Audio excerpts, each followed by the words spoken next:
Vous savez, l'homme énergique et qui réussit, c'est celui qui parvient à transformer en réalité les fantaisies du désir.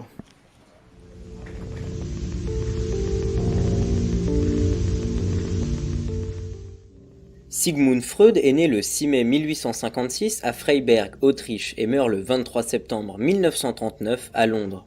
Il est le fondateur de la psychanalyse. La psychanalyse, dont l'idée a évolué depuis ses débuts en 1896 aux derniers exposés de la plume de Freud et ses continuateurs, est une conception globale de la psyché touchant à la vision même de l'humain. Son œuvre eut une très large influence jusqu'à nos jours. J'ai toujours apprécié la psychologie. Comprendre la psyché est un projet passionnant. Mais la psychanalyse m'a toujours laissé insatisfait. Et je sais maintenant pourquoi.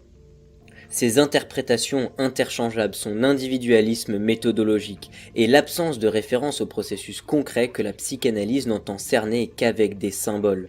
C'est cela qui ne m'a jamais satisfait et que je veux dépasser.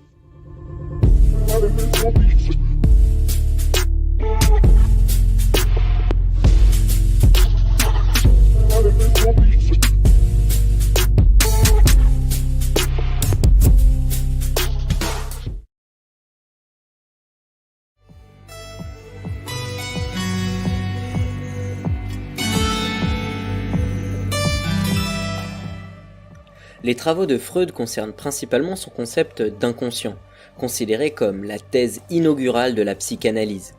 Depuis longtemps, il avait été remarqué que certains phénomènes échappent à la conscience. Le philosophe Leibniz considérait qu'il existe un arrière-plan à la conscience. Il parlait de petites perceptions. Mais l'inconscient freudien est spécifique et se présente plus comme un système indépendant de la conscience. Freud désigne d'abord le fait qu'une représentation, qu'un élément psychique quelconque, soit présent à la conscience seulement de manière intermittente et sans en dépendre. Freud veut cerner les processus propres des représentations inconscientes, dont l'exemple le plus révélateur selon lui est le phénomène d'hystérie. L'ensemble de ces processus constitue pour lui un système. Dans ce système, il distingue trois instances. Le « ça », d'où viennent les pulsions, que le surmoi va gérer, nier, refouler, laisser accéder ou non au moi, à la conscience au sens large. Cette sélection des pulsions par le surmoi est, selon Freud, socialement déterminée, alors que, comme nous allons le voir, les pulsions, elles, sont plus comme une énergie naturelle qu'il catégorise par le concept de libido, le désir en latin. Ces pulsions sont susceptibles de maintes transformations et adaptations selon la personnalité et l'environnement, mais elles prennent leur source dans une excitation corporelle et en cela, elles sont proches de l'instinct. Le refoulement de la libido est le plus souvent à l'origine des troubles psychiques selon Freud, alors que sa sublimation explique les productions culturelles, intellectuelles et artistiques de l'humanité. Selon Freud, l'interprétation des rêves est la voie royale qui mène à la connaissance de l'inconscient. Les rêves sont en effet, dans le modèle psychanalytique, des représentations de désir. Freud réalisa donc plusieurs observations et thérapies pour catégoriser ces pulsions et leur logique. Pulsion de vie, pulsion de mort, pulsion sexuelle. Les premières théories de l'instinct sexuel, qui deviendra l'attirance sexuelle, postulent qu'un tel instinct est normalement orienté pour les hommes envers les femmes et pour les femmes envers les hommes. La théorie de l'inversion, introduite par Havelock Ellis et qui inspirera les travaux de Freud, postule que cette orientation de l'instinct sexuel s'inverse chez certaines personnes, les fameux invertis, ce qui explique qu'ils finissent par s'adonner à la sodomie entre hommes. Puis il finira par conclure que l'homosexualité est un choix d'objet inconscient. Finissons avec un concept déterminant dans la pensée de Freud, le complexe d'Œdipe. Dans l'ouvrage Totem et Tabou, Freud s'attache à étudier l'universalité du complexe d'Œdipe. Celui-ci est défini comme le désir inconscient d'entretenir un rapport sexuel avec le parent du sexe opposé, c'est l'inceste, et celui d'éliminer le parent rival du même sexe, le parricide. Ainsi, le fait qu'un garçon tombe amoureux de sa mère et désire tuer son père répond à l'impératif du complexe d'Œdipe. C'est pour Freud propre à l'inconscient humain. Il théorisera aussi le complexe d'Electre pour les femmes. Cependant, selon Freud, la fille, privée de pénis, ne peut entrer ouvertement en conflit avec le père. Aussi chez elle, la castration n'est-elle pas ressentie comme la peur de perdre son pénis, mais comme la frustration de ne pas en avoir.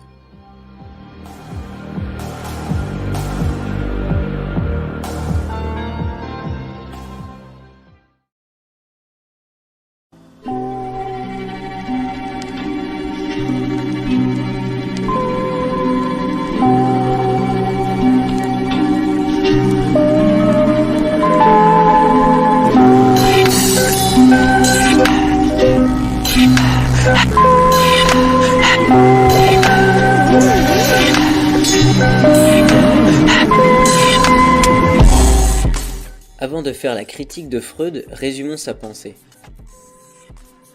Freud entend définir une source universelle des comportements, les pulsions humaines, tout en mettant en avant leur prise en main, leur gestion par la société.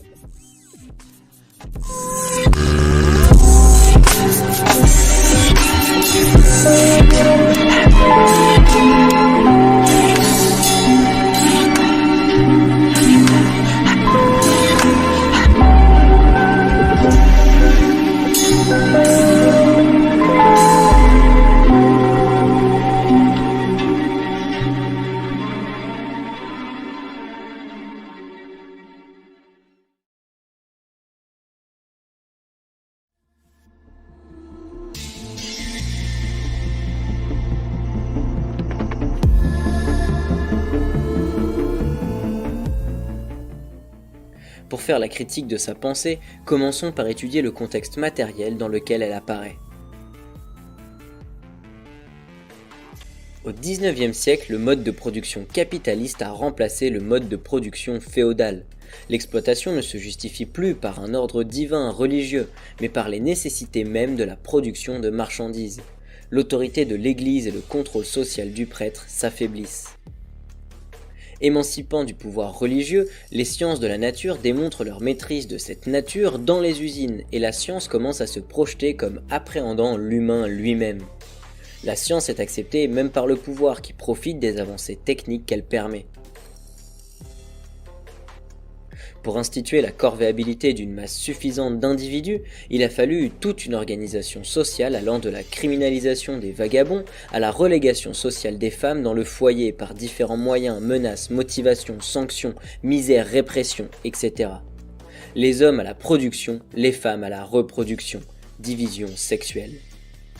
Dans le capitalisme, l'assignation sociale des femmes à la reproduction apparaît comme naturelle, mécaniquement nécessaire, comme allant de soi, comme une ressource sociale, même pas comme un travail, et donc ne produisant même pas de valeur. Le développement du capitalisme a arraché de nombreux individus de leurs terres et a produit une masse d'ouvriers employés dans les usines. Alors que le féodalisme n'intervenait que très peu dans le processus même de production, les usines doivent être gérées, le contrôle y est beaucoup plus développé et déterminant. Il faut gérer les masses au quotidien, appréhender les individus et leur psyché pour qu'ils continuent de produire et de se reproduire. Le symbolisme se développe dans la littérature française, belge et russe en réaction aux explications rationnelles du monde. Pour les symbolistes, le monde ne saurait se limiter à une apparence concrète, réductible à la connaissance rationnelle. Son, couleur, vision participent d'une même intuition qui fait du poète une sorte de mage. Par la force des symboles, ils veulent évoquer une réalité supérieure.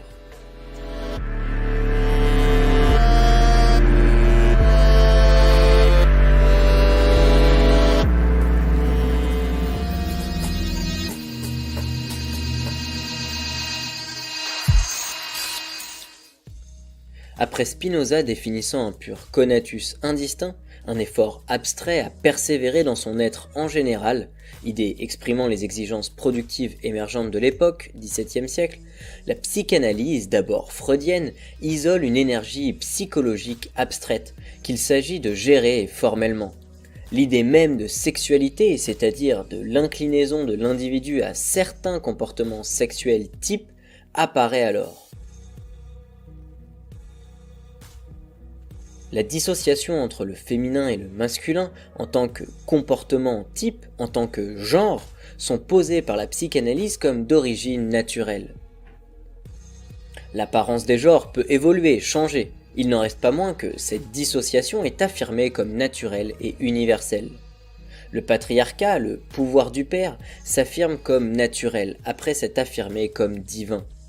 L'attirance sexuelle est présentée comme naturellement orientée pour les hommes envers les femmes et pour les femmes envers les hommes.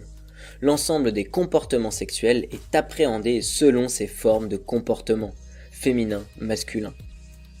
Les individus sont assignés à une forme de comportement sexuel type, niant alors leur désir concret et leur diversité, leur fluidité. Dans cette pensée, l'homosexualité est même vue comme régressive ou narcissique, non adulte, car incapable de se confronter à quelque altérité, à l'autre, permettant une sexualité que l'on voudrait productive. Certains iront jusqu'à parler de stérilité menaçante.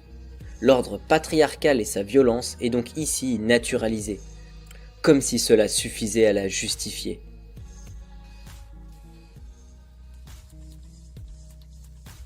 La souffrance féminine ou féminisée, produit d'un système social patriarcal fondé sur la domination, engage, si l'on veut effectivement l'abolir, un refus, une révolte, une émancipation stricte et autonome des personnes concernées.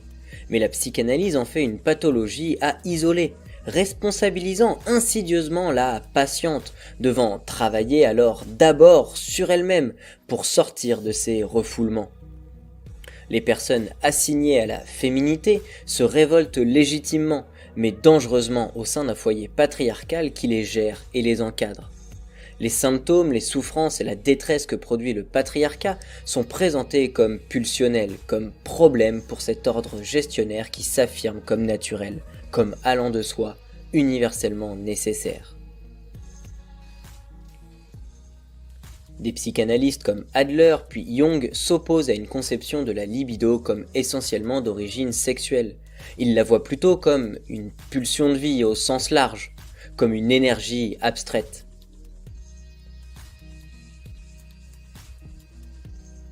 Cette formalisation des désirs, même si elle se veut plus large, ne reste pas moins une façon de gérer les comportements par leur catégorisation. La diversité des désirs et des comportements sont toujours réduits à des fonctions économiques affirmées comme naturelles.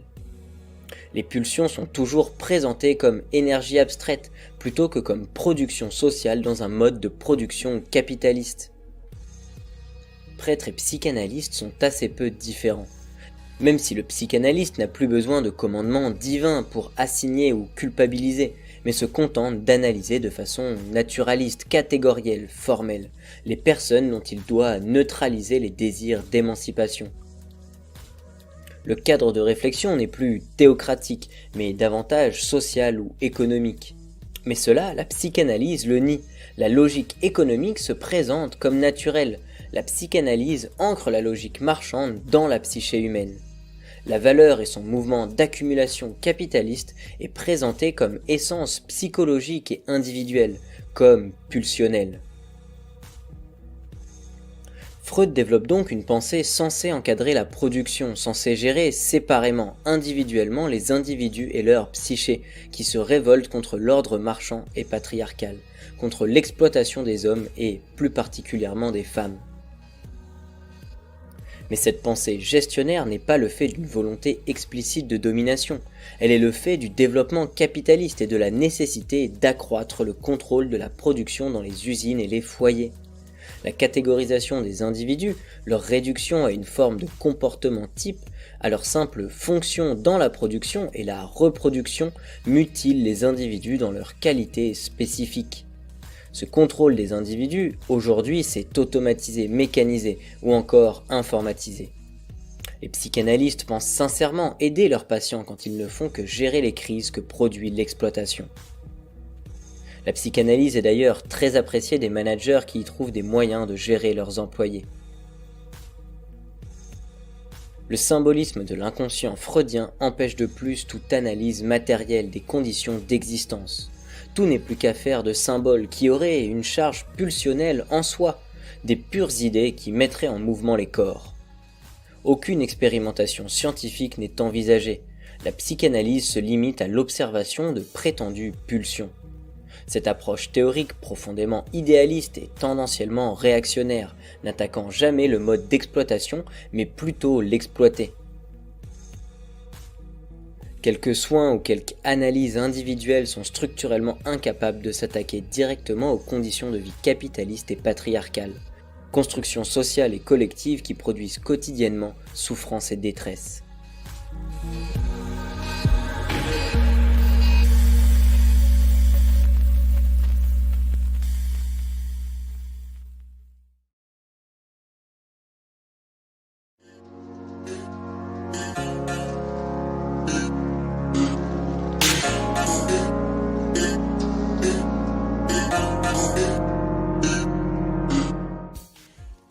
Même si beaucoup l'ont repris dans une perspective révolutionnaire, à travers le freudo-marxisme notamment, sa pensée comporte de profonds écueils.